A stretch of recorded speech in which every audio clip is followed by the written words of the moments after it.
So hello everyone, बहुत बहुत एक बार आप सबका फिर से स्वागत है हमारे यूट्यूब चैनल स्कॉलर सिटी के ऊपर। और आज हम लोग एक नया टॉपिक स्टार्ट करेंगे जो कि है derivation of equation of motions. तो ये टॉपिक में खास बात ये है कि ये 11th class as well as 9th class का कॉमन टॉपिक है। ये आपके 9th क्लास में अगर आप आईसीएससी बोर्ड के हैं तो उसमें भी है, सीबीएसई में है तो उसमें भी है, और कोई स्टेट बोर्ड के हैं तो उसमें भी मिलेगा। और खैर ये 11th क्लास का तो है ये टॉपिक। तो आज हम लोग derivation of equation of motion देखेंगे दो मेथड से। ये जो हमारी आज की वीडियो होगी वो होगी केवल सिंपल मेथड से, जिसके अंदर हम लोग मेनली ग्राफिकल मेथड यूज करेंगे। और जो सेकंड वीडियो उसकी होगी वो होगी कैलकुलस मेथड से। तो कैलकुलस मेथड फिलहाल 9th क्लास में नहीं है, केवल 11th क्लास में है। और ये वाला जो है जिसमें हम ग्राफिकल मेथड आज समझेंगे वो 9th क्लास में भी है और साथ ही साथ में हमारे 11th क्लास में भी है। तो चलिए फिर स्टार्ट करते हैं। पहले समझते हैं कि इक्वेशन ऑफ मोशन क्या है। मेनली हम लोग काइनेमेटिक्स के अंदर, काइनेमेटिक्स कौन सी ब्रांच है, काइनेमेटिक फिजिक्स की ऐसी एक ब्रांच होती है जिसके अंदर हम मोशंस के बारे में पढ़ते हैं। तो काइनेमेटिक्स के अंदर मेनली तीन टाइप की इक्वेशन मिलती हैं जिसको हम लोग बोलते हैं इक्वेशन ऑफ मोशन। इसमें से फर्स्ट जो है वो है v is equal to u plus a t. Second equation of motion है s is equal to u t plus half a t square. और थर्ड इक्वेशन ऑफ मोशन है v square is equal to u square plus 2as। तो ये तीन equation of motion की proving या फिर हम बोल सकते हैं हमारा डेरिवेशन जो है वो आज हम लोग देखने वाले हैं। इसमें से पहले कुछ कॉमन टर्म्स आपको मालूम होनी चाहिए। यहाँ पर जहां पर भी ये v यूज हुआ है, v का मतलब क्या है, यहाँ पर v का मतलब है ये फाइनल वेलोसिटी, u का मतलब है इनिशियल वेलोसिटी, a का मतलब है एक्सेलरेशन और t का मतलब क्या है, टाइम है। अच्छा, तो फाइनल वेलोसिटी और इनिशियल वेलोसिटी में पहले हम लोग डिफरेंशिएट कर लेते हैं कि फाइनल वेलोसिटी जो होती है वो किसी भी बॉडी की सबसे लास्ट वाली वेलोसिटी होती है। जो सबसे आखिर में उसकी जो वेलोसिटी हमने कैलकुलेट करी उस वेलोसिटी को हम लोग क्या बोल देते हैं, फाइनल वेलोसिटी। जबकि अगर हम बात करेंगे यू यानी इनिशियल वेलोसिटी, ये किसी बॉडी की शुरुआत वाली वेलोसिटी होती है। और बाकी ए का मतलब rate of change of velocity बस विद रिस्पेक्ट टू टाइम, इसको हम लोग बोलते हैं एक्सेलरेशन। एस का मतलब यहाँ पर क्या है, एस का मतलब है डिस्प्लेसमेंट। यहाँ पर भी एस यूज हुआ है, यहाँ पर भी यूज हुआ है। अच्छा, इन तीनों इक्वेशन में खास बात ये है कि तीनों इक्वेशन में जो एक्सेलरेशन होता है, एक्सेलरेशन जो होता है उसको हम लोग फिलहाल के लिए यूनिफॉर्म ही मानते हैं। मतलब ये हुआ कि ये तीनों इक्वेशन ऑफ मोशन केवल तभी वैलिड होंगी जब आप एक्सेलरेशन को क्या मानेंगे, यूनिफॉर्म मानेंगे। मतलब कहीं पर एक्सेलरेशन लगातार टाइम के साथ में चेंज ना हो। देखिए वेलोसिटी चेंज हो सकती है टाइम के साथ में, वहां पर तो एक्सेलरेशन हम बोल देंगे, लेकिन एक्सेलरेशन टाइम के साथ चेंज नहीं होना चाहिए। तो ये तीनों इक्वेशन ऑफ मोशन केवल तभी काम करेंगी जब हमारा एक्सेलरेशन यूनिफॉर्म रहेगा, या फिर हम ये भी बोल सकते हैं कि ये चीज कांस्टेंट रहेगी, समय के साथ में, टाइम के साथ में ये बदलेगी नहीं। तो ये तीनों इक्वेशन ऑफ मोशन केवल तभी वैलिड है। तो चलिए पहले करके इंडेक्स का एक करके इनका डेरिवेशन देखते हैं। पहली जो हमारी इक्वेशन ऑफ मोशन है वो क्या है, वो है v is equal to u plus a t. इसमें जो मेन टर्म्स आए हैं वो क्या है, v है, u है, a है और t है। तो इन सब को समझने से पहले हमें पहले एक बात समझनी पड़ेगी कि जो हम लोग को ग्राफ पढ़ने हैं, मेनली ये जो हमारे ग्राफ्स होते हैं ये जिसमें हमें पढ़ने हैं वो अभी फिलहाल दो ही टाइप के हमें ग्राफ समझने पड़ेंगे। जो पहला ग्राफ होता है उसको हम लोग बोलते हैं डिस्प्लेसमेंट, उसको हम लोग बोलते हैं डिस्प्लेसमेंट। कुछ किताबें इसको डिस्टेंस भी लिखती है, फिलहाल हम इसको डिस्प्लेसमेंट मान रहे हैं। Displacement versus time graph. एक होता है डिस्प्लेसमेंट टाइम ग्राफ, जबकि दूसरा जो ग्राफ होता है, जो दूसरा ग्राफ होता है वो होता है हमारा velocity time graph, velocity time graph. अब इन दोनों को ही, इन दोनों में से मेजरली जो हमें यूज करना है वो ये वाला ग्राफ यूज करना है, ये वाला यूज नहीं करना है इक्वेशन ऑफ मोशन को डिराइव करने के लिए। तो पहले चलिए समझते हैं डिस्प्लेसमेंट टाइम ग्राफ क्या होता है। डिस्प्लेसमेंट टाइम ग्राफ कुछ नहीं है, एक ऐसा ग्राफ जो डिस्प्लेसमेंट और टाइम के बीच में प्लॉट करा गया हो। तो माना ये जाता है जो डिस्प्लेसमेंट यानी जिसको हम लोग रिप्रेजेंट करते हैं एस से, वो हम लोग हमेशा कहां पर रखते हैं, वाई एक्सिस पे रखते हैं। जबकि जो हमारा टाइम होता है वो हमेशा हम लोग कहां पर रखते हैं, एक्स एक्सिस के ऊपर रखते हैं। तो ये इधर तरफ क्या है, इधर तरफ टाइम है, और ये एस का मतलब क्या है, एस का मतलब यहाँ पर डिस्प्लेसमेंट है। तो एक ऐसा ग्राफ जो हमें डिस्प्लेसमेंट और टाइम के बारे में नॉलेज देता है, ऐसे ग्राफ को हम लोग क्या बोल देते हैं, डिस्प्लेसमेंट टाइम ग्राफ बोल देते हैं। और अगर हमें डिस्प्लेसमेंट टाइम ग्राफ से कभी भी वेलोसिटी की वैल्यू कैलकुलेट करनी होती, देखिए बात को समझिएगा, अगर हमें डिस्प्लेसमेंट टाइम ग्राफ से अगर हमें वेलोसिटी की वैल्यू कैलकुलेट करनी होती है तो हमें कुछ नहीं करना होता। हमें v अगर निकालना है, अगर हमें वेलोसिटी चाहिए डिस्प्लेसमेंट टाइम ग्राफ से, तो हम लोग क्या करते हैं, हम लोग स्लोप निकाल लेते हैं, slope of displacement time graph. अगर आप कभी भी आपको वेलोसिटी निकालने को बोला जाए तो अगर आप इस ग्राफ का यानी डिस्प्लेसमेंट टाइम ग्राफ का आप अगर स्लोप निकाल लेंगे तो उससे हमें क्या मालूम चल जाएगी, उस बॉडी की वेलोसिटी। अब स्लोप क्या चीज है देखिए, अच्छा ये जो ग्राफ होगा, इस ग्राफ को हम अभी फिलहाल के लिए यूनिफॉर्म मान रहे हैं कि यहाँ पर वेलोसिटी जो है वो समय के साथ में चेंज नहीं हो रही है, टाइम जो है वो कांस्टेंट है, डिस्प्लेसमेंट भी कांस्टेंट है और वेलोसिटी जो है वो चेंज नहीं हो रही है। तो ऐसे केसेस में अगर हम इसका ग्राफ बनाएंगे तो वो क्या आएगा, वो एकदम स्ट्रेट लाइन आएगी। तो कुछ नहीं, ये जो स्ट्रेट लाइन है, इस स्ट्रेट लाइन ये कितने एंगल पे इंक्लाइंड है, कितने एंगल से उठी है, इसी को हम लोग क्या बोलते हैं, इसका स्लोप बोलते हैं। तो एक्चुअली में अगर हम बात करें ये जो ग्राफ यहाँ पर इसका जो ये कर्व निकल के आता है यहाँ पर, जो कि स्ट्रेट लाइन है, कर्व तो खैर नहीं है, स्ट्रेट लाइन है, तो ये जो स्ट्रेट लाइन होती है यही हमें क्या निकाल के देती है, वेलोसिटी। और वो कैसे निकलती है, वो स्लोप ऑफ एसटी ग्राफ यानी डिस्प्लेसमेंट टाइम ग्राफ से निकलती है। अच्छा, स्लोप अगर कभी भी निकालना होता है तो उस केस में हम लोग क्या निकाल लेते हैं, उस केस में हम लोग निकालते हैं परपेंडिकुलर अपॉन बेस। तो स्लोप का मतलब मैथमेटिक्स के अकॉर्डिंग अगर हम बात करें, कहीं पर भी हमसे कोई बोलता है किसी ग्राफ का आप स्लोप निकालिए, तो आप क्या करेंगे, आप उसकी परपेंडिकुलर और उसके बेस को आपस में क्या कर देंगे, डिवाइड करा देंगे। तो अगर हमें इनडायरेक्टली बात करें, अगर हमें v चाहिए यानी वेलोसिटी चाहिए, तो हम परपेंडिकुलर को डिवाइड कर सकते हैं बेस से। अच्छा, परपेंडिकुलर आप सोचेंगे यहाँ पर परपेंडिकुलर कहाँ है, तो परपेंडिकुलर तो पहली बात तो होती है एक राइट एंगल ट्रायंगल में, तो परपेंडिकुलर यहाँ पर है, बिल्कुल है। यहाँ से अगर हम लोग इस तरह से करके एक लाइन को ड्रॉप करेंगे तो ये हो जाएगी परपेंडिकुलर और ये हो जाएगा टाइम। तो इसका मतलब यहाँ से आप ये भी कह सकते हैं कि ये जो हमारी परपेंडिकुलर है, यानी एग्जैक्टली अगर बात करें तो ये परपेंडिकुलर किस एक्सिस में है, ये वाई एक्सिस में है। तो वाई एक्सिस में क्या लिखा है यहाँ पर, एस। तो अगर एस को हम डिवाइड कर देंगे टाइम से तो हमारी वेलोसिटी निकल आएगी, जैसा आपने इससे पहले फॉर्मूले में देखा होगा। तो ये डिस्प्लेसमेंट टाइम ग्राफ होता है, इसमें कुछ खास हमें इसका काम नहीं, जो मेन काम है वो हमें काम है वेलोसिटी टाइम ग्राफ का। अब वेलोसिटी टाइम ग्राफ क्या होता है, इसी की तरह होता है एक ऐसा ग्राफ जो वेलोसिटी और टाइम के बीच में प्लॉट करा गया होता है, ऐसे ग्राफ को हम लोग क्या बोल देते हैं, वेलोसिटी टाइम ग्राफ बोल देते हैं। अब मेजरली अगर हम बात करें, फिलहाल अगर हम ये बात करते हैं कि यहाँ पर जो मोशन हो रहा है, इस केस में हमने बात कर रहा था कि इस बॉडी की जो वेलोसिटी है वो यूनिफॉर्म है। इस केस में हम ये बात मान रहे हैं कि बॉडी का जो एक्सेलरेशन है वो यूनिफॉर्म है। तो जाहिर सी बात है, अगर हमें यूनिफॉर्म एक्सेलरेशन लेना है तभी वहां पर हम वाली इक्वेशन यूज करेंगे, जैसे हमने आपको बताया था कि तीनों इक्वेशन कहां पर वैलिड होती हैं, केवल तभी वैलिड होंगी जब आपका एक्सेलरेशन क्या होगा, यूनिफॉर्म होगा। तो ऐसे केसेस में हम ये फिलहाल मान लेते हैं कि यहाँ पर जो इसका स्लोप जो आता है वो एकदम स्ट्रेट आता है, स्ट्रेट लाइन आती है। तो अगर हमसे कोई बोलता है कि भाई आप एक्सेलरेशन निकालो यूजिंग वीटी ग्राफ यानी वेलोसिटी वर्सेस टाइम ग्राफ, तो हम लोग क्या करते हैं, हम लोग निकाल लेते हैं slope of VT graph. VT graph का अगर हम स्लोप निकाल लेंगे तो उससे हमें क्या मालूम चल जाएगा, उससे हमें एक्सेलरेशन मालूम चल जाएगा। और स्लोप का मतलब हर किसी केस में क्या होता है, परपेंडिकुलर अपॉन बेस होता है।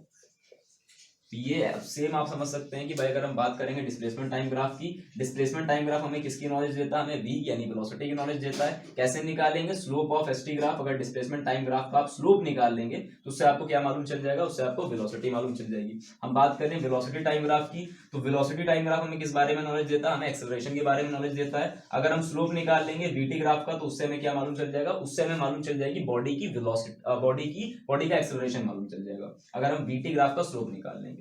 और फॉर्मूला दोनों के लिए सेम रहेगा, परपेंडिकुलर को डिवाइड कर देंगे बेस से। अब यहाँ पर परपेंडिकुलर कैसे होगी, यहाँ से ऐसे करके परपेंडिकुलर को हम जानबूझ के ड्रॉप करेंगे जो कि इस वाली लाइन के परपेंडिकुलर होगी। तो ये उसकी परपेंडिकुलर, ये उसका बेस। अब इसका यूज आगे देखना है। तो फिलहाल हम लोग को जो इक्वेशन ऑफ मोशन का डेरिवेशन देखना है उसमें इसका काम बिल्कुल नहीं होता है, काम इसी का होता है। चलिए फिर स्टार्ट करते हैं। जो हमारी सबसे पहली इक्वेशन ऑफ मोशन है उसके अंदर हम लोग वेलोसिटी टाइम ग्राफ का ही यूज करेंगे। ये हमने डिस्प्लेसमेंट टाइम ग्राफ आपके सिलेबस में था इसलिए बता दिया। तो हमें यूज करना है वेलोसिटी टाइम ग्राफ को, और उससे हमें क्या चाहिए, उससे हमें चाहिए होता है, उससे हमें एक्सेलरेशन निकालना होता है। अच्छा, इसमें एक और बात याद रखना है कि वेलोसिटी टाइम ग्राफ केवल जो वीटी ग्राफ होता है, जो वीटी ग्राफ होता है वो केवल हमें एक्सेलरेशन की नॉलेज नहीं देता है, बल्कि साथ साथ में वो हमें डिस्प्लेसमेंट भी नॉलेज देता है। अगर हमसे कोई बोल रहा है कि आपको हम बना के देते हैं एक वीटी ग्राफ, तो वीटी ग्राफ से आप एक्सेलरेशन भी निकाल सकते हैं। कैसे निकालेंगे, स्लोप निकाल लेंगे यानी परपेंडिकुलर को डिवाइड कर देंगे बेस से। और अगर हमसे कोई बोले कि डिस्प्लेसमेंट टाइम, अगर हमें कोई बोले कि वेलोसिटी टाइम ग्राफ से हमें डिस्प्लेसमेंट निकालना है, तो हम लोग क्या करते हैं, जो एस होता है यानी डिस्प्लेसमेंट होता है, वीटी ग्राफ की मदद से कैसे निकालते हैं, हम लोग निकाल लेते हैं एरिया अंडर वीटी ग्राफ। अगर वीटी ग्राफ का हमने एरिया निकाल लिया तो इनडायरेक्टली हमने क्या निकाल लिया, हमने उसका डिस्प्लेसमेंट, उस बॉडी का डिस्प्लेसमेंट निकाल लिया। तो इस बात को जरूर याद रखना है कि वेलोसिटी टाइम ग्राफ हमें दो बारे में नॉलेज देता है, पहला होता है एक्सेलरेशन, दूसरा होता है डिस्प्लेसमेंट। एक्सेलरेशन कैसे निकालेंगे, ए का मतलब क्या होता है स्लोप, अगर हम वीटी ग्राफ का निकाल लेंगे यानी परपेंडिकुलर को डिवाइड कर देंगे बेस से।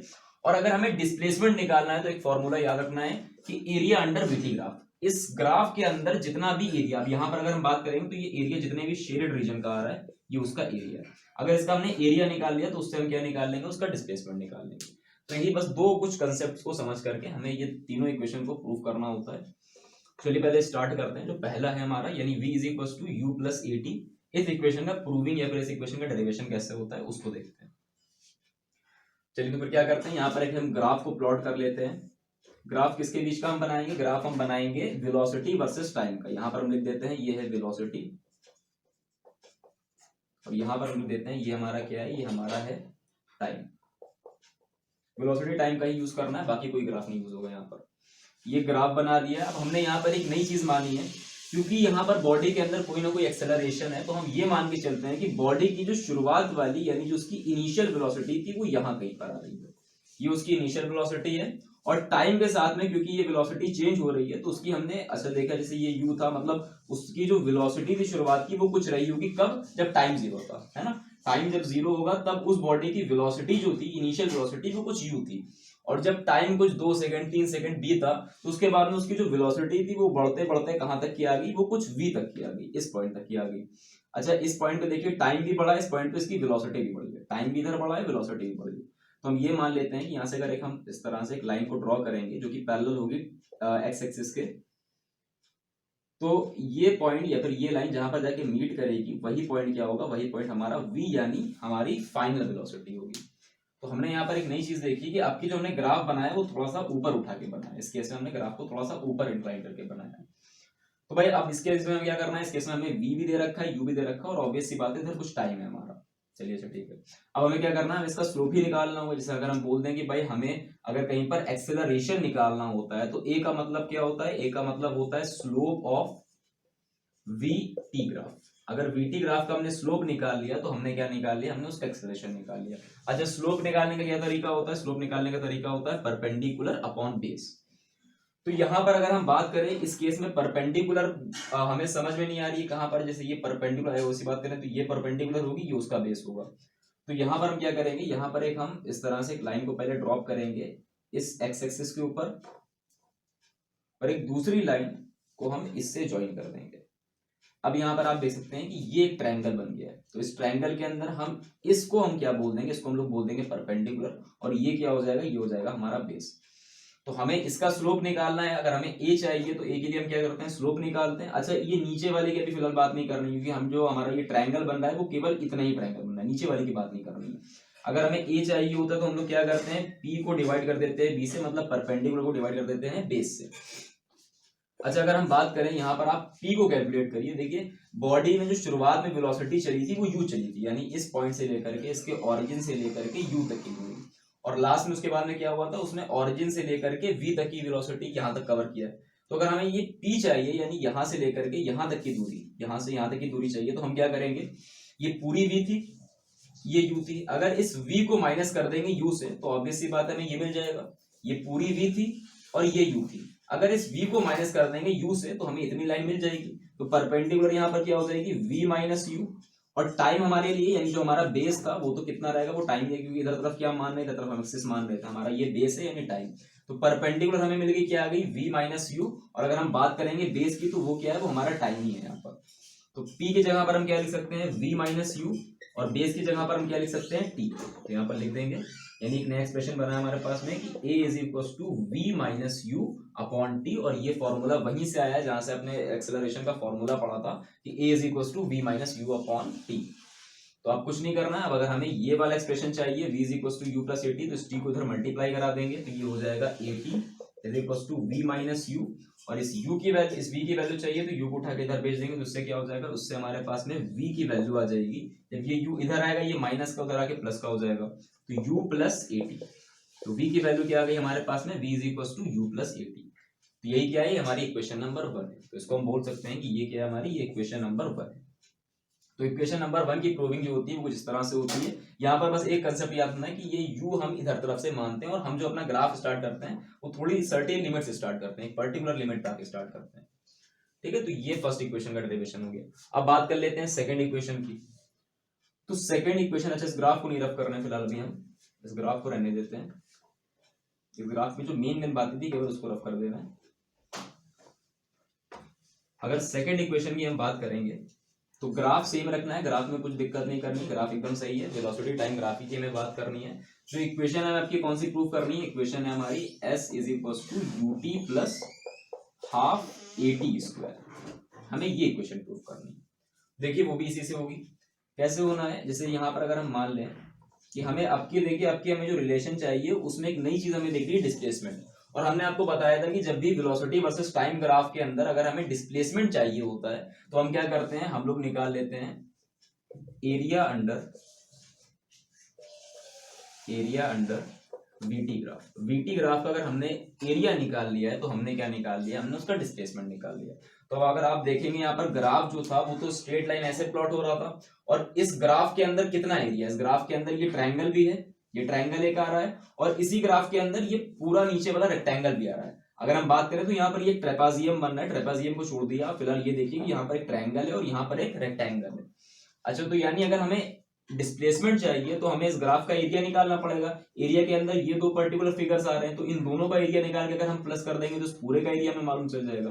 तो ये एक ट्रायंगल है, हम ये कह सकते हैं कि area of triangle plus area of rectangle. अगर इन दोनों के एरियाज को हमने प्लस कर दिया है तो उससे हमारे पास में उससे हमें एस मिल जाएगा, यानी डिस्प्लेसमेंट मिल जाएगा। अच्छा, एरिया ऑफ ट्रायंगल का जो फॉर्मूला होता है वो क्या होता है? वो होता है half into base into height.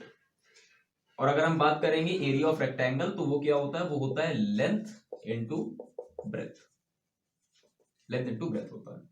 अच्छा, पहले बात कर लेते हैं इसकी। अगर हम बात करेंगे ये जो हमारा ट्रायंगल था, राइट एंगल ट्रायंगल, इस केस में इसका बेस क्या है? बेस अभी की बात है, टाइम ही। अभी इससे पहले भी मैंने देखा इसका बेस कितना है, इसका बेस टाइम ही है। अगर हम बात करेंगे इसकी हाइट की, इस ट्रायंगल की हाइट, तो हाइट यहां से यहां तक की है, इसको हम बोल सकते हैं ये h है। इस पॉइंट से इस पॉइंट तक की दूरी है, केवल यहां से यहां तक की दूरी। और वो अभी हमने देखा था उस केस में परपेंडिकुलर निकला तो वो कितना आया था? वो आया था v माइनस यू। ये कैसे आया है? ये पूरी v है, ये u है। अगर हमें ये चीज चाहिए तो इस v में से हम इस u को माइनस कर देंगे तो ये हमें मिल जाएगा। ये पूरी v थी, ये u थी। अगर हमें इतनी दूरी चाहिए तो v में से हम माइनस कर देंगे u को, तो हमें ये मिल जाएगा। तो हमने इसकी जगह पर ये लिख दिया। और अगर हम बात करेंगे लेंथ इंटू ब्रेथ, जो नीचे वाला रेक्टेंगल है उसकी लेंथ क्या है? लेंथ या ब्रेथ में देखिए, जैसे मान चलते हैं ये जो है ये हमारी u है, और ये जो है ये क्या है हमारा?